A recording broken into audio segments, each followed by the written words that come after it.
Imaginez, vous commencez la journée avec l'abdomen gonflé, tendu, inconfortable.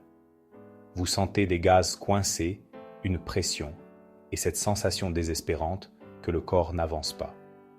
Vous allez aux toilettes et rien ne sort, ou très peu, et ainsi de suite, jour après jour. À beaucoup de gens, on a fait croire que c'est normal avec l'âge, que l'intestin lent fait partie inévitable du vieillissement. Mais cette idée est dangereuse, parce que quand l'intestin perd son rythme, ce ne sont pas seulement des gaz et de la constipation qui apparaissent, c'est toute une chaîne de gènes qui vous vole votre énergie et votre qualité de vie. L'intestin lent peut provoquer un gonflement constant, des douleurs abdominales, une sensation de lourdeur, de la fatigue, et dans beaucoup de cas, un mauvais sommeil. Et quand les selles restent trop longtemps dans le côlon, elles durcissent, fermentent, produisent encore plus de gaz et créent un environnement irrité qui aggrave tout le système digestif. Je suis le docteur Javier Serrano et aujourd'hui, je vais vous expliquer pourquoi tant de personnes âgées vivent avec un abdomen gonflé sans comprendre la vraie cause et comment vous pouvez aider à réactiver votre intestin avec une méthode naturelle et simple, sans dépendre de solutions agressives. Parce qu'ici se trouve l'une des erreurs les plus courantes. Utiliser des laxatifs encore et encore, comme si ça réglait le problème. Ce qu'ils font, c'est forcer une sortie momentanée, mais avec le temps, ils peuvent laisser l'intestin encore plus lent. C'est comme éteindre une alarme sans vérifier pourquoi elle sonne. Restez avec moi, parce que dans les prochaines minutes, vous allez comprendre ce qui freine le mouvement naturel du côlon, pourquoi les gaz restent coincés, et quel est le rituel matinal que beaucoup de personnes appliquent pour sentir leur abdomen plus léger et évacuer plus régulièrement.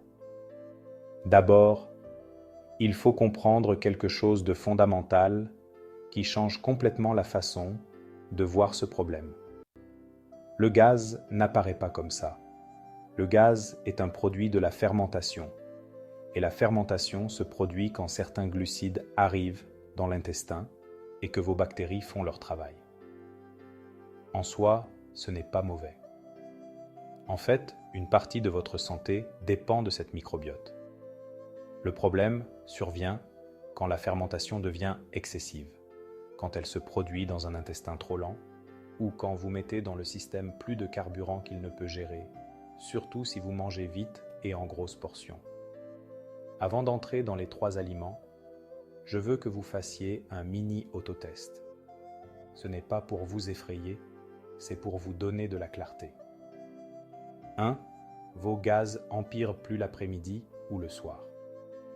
1. Vous vous sentez plus gonflé quand vous mangez vite ou tard. 2. Allez-vous aux toilettes moins souvent qu'avant ou avez-vous une sensation d'évacuation incomplète? 3. Remarquez-vous que certains jours, avec moins d'eau et moins de mouvement, c'est pire? 4. Votre abdomen est dur, comme tendu, et ça s'améliore un peu quand vous arrivez à évacuer ou à expulser du gaz. Si vous vous reconnaissez dans 2 ou plus de ces points, presque toujours il y a 2 racines ensemble. Fermentation excessive plus motilité lente. Et la bonne nouvelle, c'est que les 2 peuvent s'améliorer sans agression quand on comprend le schéma. Après 50 ans, il est très courant que l'intestin devienne plus lent, pas par malchance, mais par des changements réels. Moins de masse musculaire, moins de mouvement, moins d'eau, parfois plus de médicaments, et aussi des années d'habitudes répétées. Si à cela on ajoute que beaucoup de gens mangent vite, s'assoient immédiatement après et boivent peu d'eau, le résultat est un transit plus lent. Quand le transit est lent, la nourriture reste plus longtemps, fermente plus, produit plus de gaz et vous gonfle plus. Et là arrive ce moment où vous regardez votre abdomen dans le miroir et vous dites « Je n'étais pas comme ça avant ». Voici la première tromperie. Quand une personne se sent gonflée, elle fait généralement 2 choses. Soit elle arrête la fibre par peur, soit elle en met une tonne d'un coup pour nettoyer. Et les deux peuvent aggraver les choses. Pas parce que la fibre est mauvaise, mais parce que la fibre sans eau et sans mouvement peut devenir du ciment. Et la fibre en excès, d'un coup, peut fermenter comme si on jetait de l'essence sur le feu. C'est pourquoi aujourd'hui, on ne va pas parler d'extrême, on va parler de précision. 3 aliments qui causent des gaz chez énormément de personnes, surtout chez les adultes âgés, et 3 façons intelligentes de les gérer pour qu'ils arrêtent de dominer votre journée. Haricots, lentilles, pois chiches. J'adore que les gens en mangent, parce qu'elles sont nutritives, riches en fibres et en protéines. Mais si vous mangez les légumineuses de la façon typique, c'est-à-dire une grosse portion, sans préparation adéquate, et en plus avec un intestin lent, il est presque sûr que vous allez fermenter comme un ballon. Pourquoi ? Parce que les légumineuses contiennent certains glucides que votre intestin grêle ne digère pas complètement. Ils arrivent dans le côlon, et là, les bactéries les fermentent. Ça produit du gaz. Le problème n'est pas les légumineuses, c'est l'erreur, grosse portion, mauvaise préparation et zéro adaptation. La solution ici n'est pas d'interdire. La solution est de réintroduire avec stratégie. Si vous n'en avez pas mangé depuis des mois et que soudain vous vous faites un plat énorme, votre microbiote n'est pas prêt. Commencez petit. 1 demi-tasse, même 1/3 de tasse, 2 ou 3 fois par semaine et augmentez progressivement.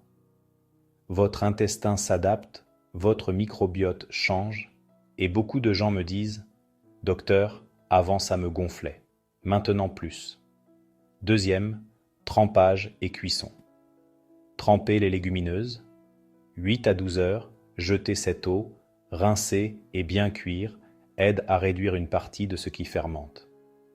Si vous utilisez des lentilles, certaines personnes les tolèrent mieux parce qu'elles cuisent vite et restent plus tendres. Mais même là, bien cuites. Évitez les légumineuses dures. Plus c'est dur, plus c'est de travail pour l'intestin et plus de gaz. Troisième, l'accompagnement et le rythme. Si vous mélangez les légumineuses avec du soda, un dessert, du pain blanc, et qu'ensuite vous vous asseyez, le gaz se multiplie. L'idéal, les combiner avec des légumes cuits, une protéine légère, et surtout mastiquer lentement. Oui, mastiquer, parce que manger vite augmente non seulement la fermentation, mais aussi la quantité d'air avalé. Et l'air avalé. Distension immédiate. Et un truc simple qui aide souvent. Les épices carminatives. Cumin, laurier, fenouil. Ce ne sont pas de la magie, mais chez beaucoup de gens, elles réduisent les spasmes et facilitent la sortie du gaz. Si votre corps le tolère, essayez. Lait, certains fromages, glaces, crème et beaucoup de yaourts chargés en sucre. Avec les années, beaucoup de personnes produisent moins de lactase, l'enzyme qui digère le lactose. Le lactose arrive alors dans le côlon et fermente. Résultat, gaz, crampes, gonflement et parfois diarrhée. Chez d'autres, l'intestin s'irrite et devient encore plus lent, ce qui finit en constipation avec distension. L'erreur ici, insistez tous les jours en pensant « c'est normal, j'ai toujours bu du lait ». Votre corps change et vous n'avez pas à vivre avec ce mal-être. La solution est pratique. Testez 1 semaine sans lait normal et observez. Passez au lait sans lactose, réduisez la quantité ou essayez du yaourt nature sans sucre en petites portions. Beaucoup tolèrent mieux le yaourt parce que les bactéries aident à digérer une partie du lactose. Et si vous adorez le café au lait, faites le test avec du lait sans lactose et observez comment réagit votre abdomen. Autre erreur courante. Ne pas voir les laitages cachés. Café avec crème, lait évaporé, certains milkshakes, desserts légers, sauce. Si vous essayez de comprendre vos gaz, pendant quelques jours, il vaut mieux simplifier. Soit vous réduisez les laitages, soit vous choisissez sans lactose et vous voyez ce qui se passe. Comme ça, vous mettez un nom au coupable. Et voici un avertissement médical responsable. Si vous avez des douleurs fortes, de la fièvre, une perte de poids, du sang dans les selles, une anémie ou des symptômes qui empirent rapidement, n'attribuez pas tout au lactose. Ça mérite une évaluation. Mais pour énormément de personnes, ajuster le lactose change la vie. Ce n'est pas un caprice, c'est de la biologie. Brocoli, chou-fleur, chou, chou vert, et aussi oignons et ail en excès, surtout crus. Ils sont sains, oui, mais ils contiennent des fibres et des composés qui fermentent beaucoup chez certains intestins sensibles. L'erreur. Les manger crus en grande quantité le soir, et en plus vite, puis dire « la salade me tombe mal ». Ce n'est pas que toutes les légumes vous tombent mal, c'est que la combinaison quantité plus moment plus préparation ne vous convient pas. La solution ici est simple. Changez la forme, pas forcément l'aliment. Cuise à la vapeur, sautez doucement, en portions modérées. Et si vous dînez, évitez une énorme salade de choux ou de brocolis crus. Si vous voulez des légumes le soir, choisissez des options plus douces. Courgettes, carottes cuites, pommes de terre en petites portions, épinards cuits. Laissez les crucifères pour le midi, quand vous bougez plus. Maintenant, je veux que vous remarquiez quelque chose d'important. Dans ces 3 aliments apparaît le même schéma. L'ennemi n'est pas l'aliment. C'est la quantité, la préparation, le moment de la journée et surtout votre motilité. C'est pourquoi, même si aujourd'hui je vous donne 3 aliments concrets, la vraie outil, c'est d'apprendre à manger avec stratégie. Et voici un plan simple, très proche de celui que j'utilise avec mes patients, pour que vous remarquiez moins de gonflement en 72 heures. Ce n'est pas un détox, c'est une stratégie pour que votre intestin bouge mieux, fermente moins et que le gaz sorte plus confortablement. Je ne vous demande pas la perfection. Je vous demande de comprendre que sans eau, l'intestin devient lent et la fibre devient lourde. Commencez la journée avec un verre d'eau tiède. Pas besoin de citron, pas besoin de vinaigre. Tiède.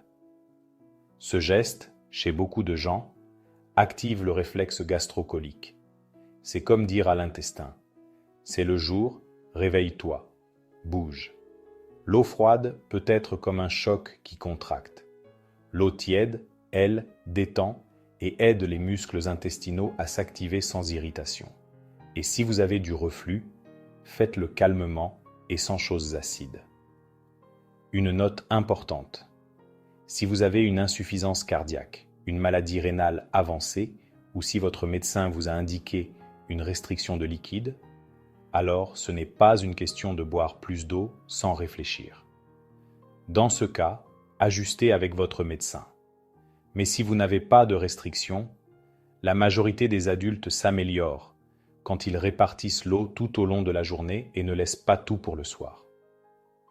Après manger, 10 minutes de marche lente. Pas pour brûler des calories, mais pour bouger l'intestin. L'intestin adore le mouvement. Et si vous ne pouvez pas marcher, levez-vous, bougez chez vous, faites des respirations profondes, tournez doucement le tronc, bougez les jambes assis. L'important, ne restez pas immobile après manger, parce que l'immobilité est de l'essence pour le gaz.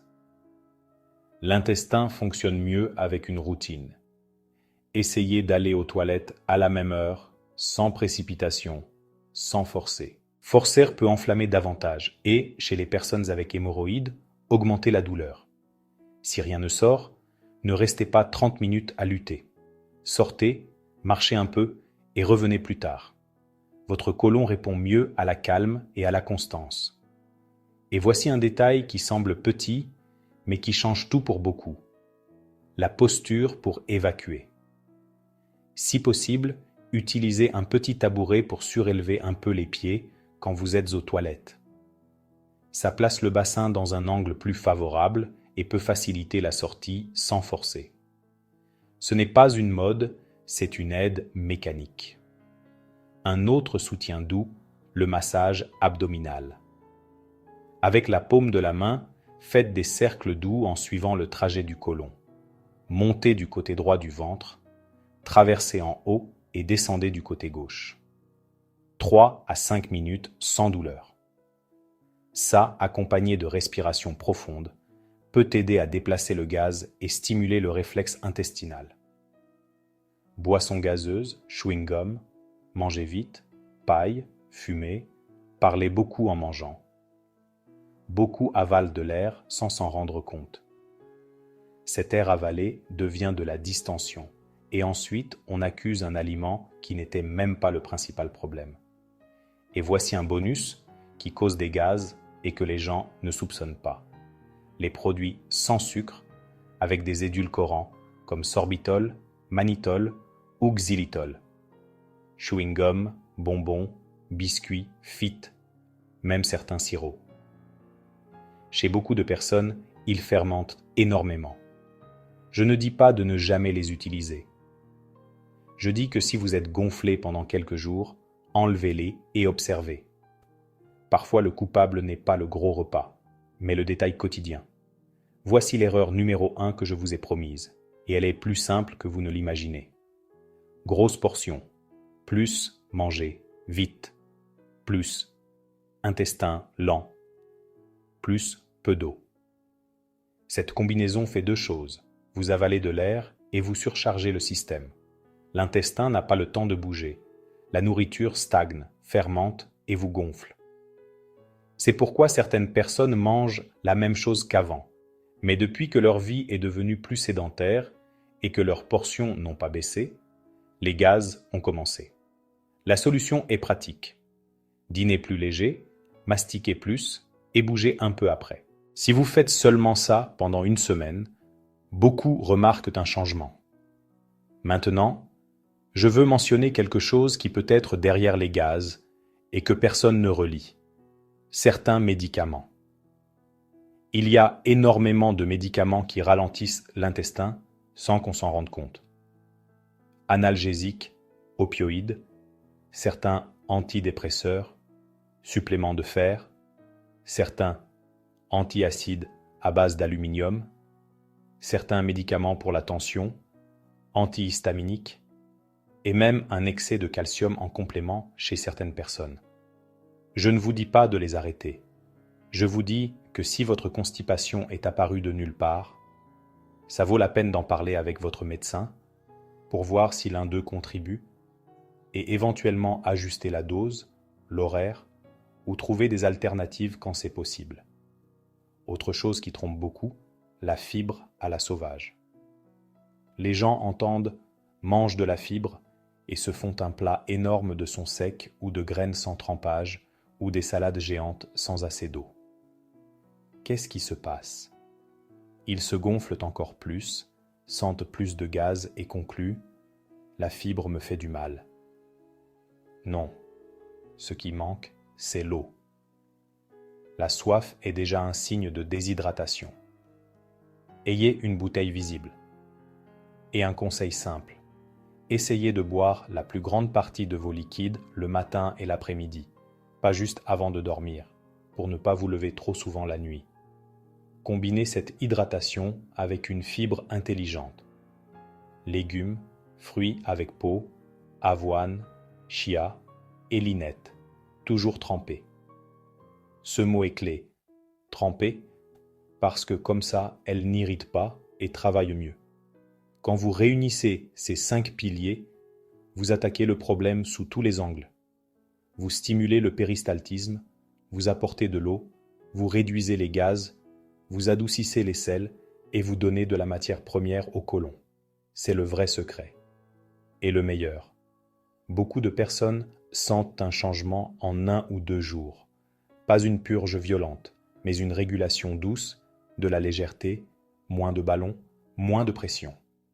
Maintenant, je vous donne un plan de 72 heures, étape par étape, pour que vous commenciez aujourd'hui même. Avant de continuer, je veux que vous vous identifiez avec quelque chose de très réel. Le gonflement n'est pas seulement une gêne physique, c'est une gêne mentale. Vous êtes en réunion et vous pensez « on voit mon ventre ». Vous mangez en famille et vous calculez déjà si ce repas va vous gonfler. Vous sortez marcher et vous sentez les vêtements serrés comme si votre corps retenait de l'air. Et le pire, c'est quand ça devient une peur silencieuse. Et si aujourd'hui non plus, je n'arrive pas à évacuer? Cette pensée quotidienne épuise, parce que l'intestin lent n'apparaît pas une fois et disparaît. Il s'installe et vous accompagne comme une ombre. Et c'est pourquoi apparaissent des remèdes à la mode qui promettent de nettoyer le côlon en une nuit. Jus vert, sel, poudre, thé extrême. Certains vous font aller aux toilettes, oui, mais au prix d'une irritation et d'une déshydratation. Et ensuite vient le rebond. 2 jours après, vous êtes de nouveau pareil, ou pire. Ici, il y a une différence cruciale que vous devez comprendre. Évacuer n'est pas la même chose que réguler. Évacuer de force, c'est comme ouvrir une vanne avec un coup. Réguler, c'est récupérer le rythme normal du péristaltisme. Et le côlon, pour récupérer son rythme, a besoin de 3 choses, signal, eau et calme. Parlons du calme, parce que parfois l'intestin lent a un ennemi silencieux, le stress. Quand vous êtes tendu, votre système nerveux est en mode défense. Dans ce mode, le corps priorise cœur, muscles, alerte. Et la digestion devient secondaire. C'est pourquoi certaines personnes, quand elles sont inquiètes, se ferment et d'autres s'accélèrent. Mais chez beaucoup d'adultes âgés, la tendance est à se fermer. Le péristaltisme ralentit. C'est pourquoi ma méthode n'est pas agressive. Elle est délibérément douce. La douceur n'est pas de la faiblesse, c'est de l'intelligence biologique. Maintenant, je veux vous parler de quelque chose que presque personne ne mentionne, les médicaments. Beaucoup de personnes âgées prennent des médicaments qui ralentissent l'intestin sans s'en rendre compte. Analgésiques, opioïdes, certains antidépresseurs, suppléments de fer, certains antiacides à l'aluminium, certains médicaments pour la tension, antihistaminiques, et même un excès de calcium en complément chez certaines personnes. Je ne vous dis pas de les arrêter. Je vous dis que si votre constipation est apparue de nulle part, ça vaut la peine d'en parler avec votre médecin pour voir si l'un d'eux contribue et éventuellement ajuster la dose, l'horaire ou trouver des alternatives quand c'est possible. Autre chose qui trompe beaucoup, la fibre à la sauvage. Les gens entendent, mangent de la fibre et se font un plat énorme de son sec ou de graines sans trempage ou des salades géantes sans assez d'eau. Qu'est-ce qui se passe? Ils se gonflent encore plus, sentent plus de gaz et concluent « la fibre me fait du mal ». Non, ce qui manque, c'est l'eau. La soif est déjà un signe de déshydratation. Ayez une bouteille visible. Et un conseil simple, essayez de boire la plus grande partie de vos liquides le matin et l'après-midi, pas juste avant de dormir, pour ne pas vous lever trop souvent la nuit. Combinez cette hydratation avec une fibre intelligente. Légumes, fruits avec peau, avoine, chia et linette, toujours trempés. Ce mot est clé, tremper, parce que comme ça, elle n'irrite pas et travaille mieux.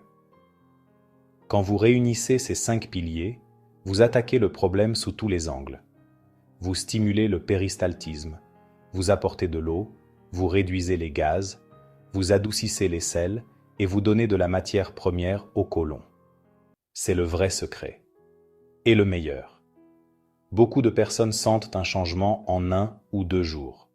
Pas une purge violente, mais une régulation douce, de la légèreté, moins de ballons, moins de pression. Maintenant, je vous donne un plan de 72 heures, étape par étape, pour que vous commenciez aujourd'hui même. Préparez vos pruneaux. Mettez 4 pruneaux dans un verre d'eau et laissez-les tremper. Votre première action, eau tiède à jeun 300 à 500 mm. Buvez calmement, à rythme régulier, sans précipitation mais sans longue pause. Ensuite, attendez, respirez, marchez doucement chez vous, bougez, asseyez-vous aux toilettes sans forcer. Donnez du temps aux réflexes. Après, prenez l'eau du trempage et mangez les pruneaux. Si vous avez 5 minutes, faites le massage abdominal doux en suivant le trajet du côlon. Petit déjeuner, quelque chose qui aide, pas qui gêne. Un bol d'avoine avec du fruit ou du yaourt nature avec du chia trempé. Pendant la journée, votre bouteille d'eau est votre meilleur ami. Après manger, thé aux fenouil. Évitez ce jour-là les fritures, les farines blanches et le sucre. Pas parce que ce sont des poisons, mais parce qu'ils empirent la fermentation et les gaz. Bougez. Une petite promenade après manger fait des merveilles pour le péristaltisme. Répétez l'eau tiède au réveil. Si le jour 1, vous avez utilisé 3 pruneaux et que c'était doux, vous pouvez monter à 4. Si c'était trop, descendez. Ajustez. Ne luttez pas avec votre corps. Maintenez le fenouil après les repas. Maintenez l'hydratation et la fibre trempée. Bougez le corps, même seulement 10 minutes. L'intestin adore le mouvement. Chez beaucoup de personnes, c'est là que apparaît cette sensation de légèreté qu'ils n'avaient pas ressentie depuis longtemps.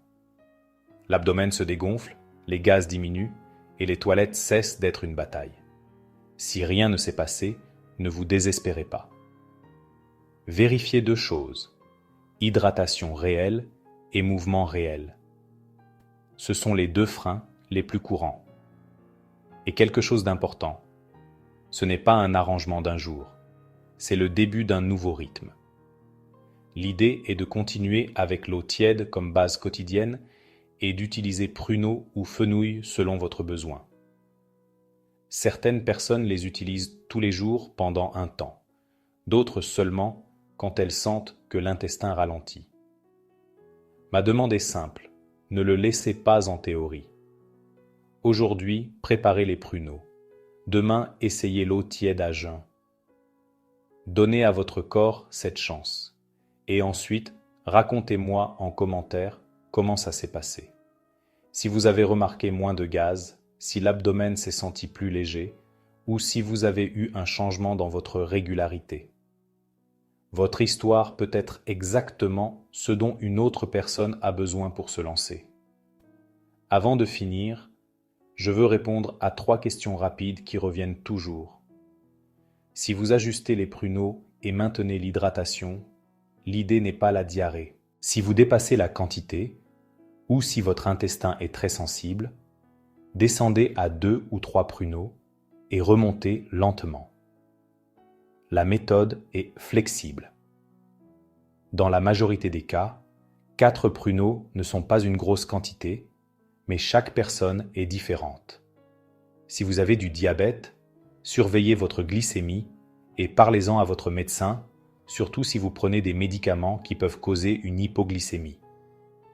Parfois, il suffit d'utiliser moins de pruneaux et de prioriser l'eau tiède, le mouvement et la fibre. Ne vous forcez pas. Le point est de donner au corps le signal. Si rien ne sort après 20 ou 30 minutes, ça ne veut pas dire échec. Parfois, il faut plusieurs jours pour que le rythme se rappelle. Ce qui marche presque toujours, combinez le rituel avec du mouvement doux et un petit déjeuner qui n'est pas lourd. Et un dernier avertissement, parce que c'est de la santé responsable. Si vous avez des douleurs abdominales fortes et persistantes, des vomissements, du sang dans les selles, une anémie, de la fièvre, une constipation qui empire de plus en plus, ou une perte de poids inexpliquée, n'essayez pas de résoudre ça seul à la maison. Consultez. Il y a des cas où la constipation est un symptôme de quelque chose qui mérite une évaluation. Si votre cas est le typique intestin lent avec gaz et distension, cette méthode est souvent un avant et un après. Mais elle demande de la constance, pas de la perfection. Aujourd'hui, vous faites le premier pas. Demain, vous répétez. En une semaine, votre corps commence à reconnaître le chemin. Et je vous le dis calmement. Quand l'intestin se régule, ce n'est pas seulement l'abdomen qui s'améliore. Le sommeil s'améliore. L'humeur s'améliore. L'énergie s'améliore. Parce que le corps cesse de vivre avec cette sensation de pression constante. Si cette vidéo vous a aidé à comprendre pourquoi se forment les gaz et comment les contrôler avec intelligence, partagez ce message avec quelqu'un qui vit gonflé et en silence. Je suis le docteur Javier Serrano et je vous souhaite une vie longue, légère et pleine d'énergie. À bientôt dans la prochaine vidéo.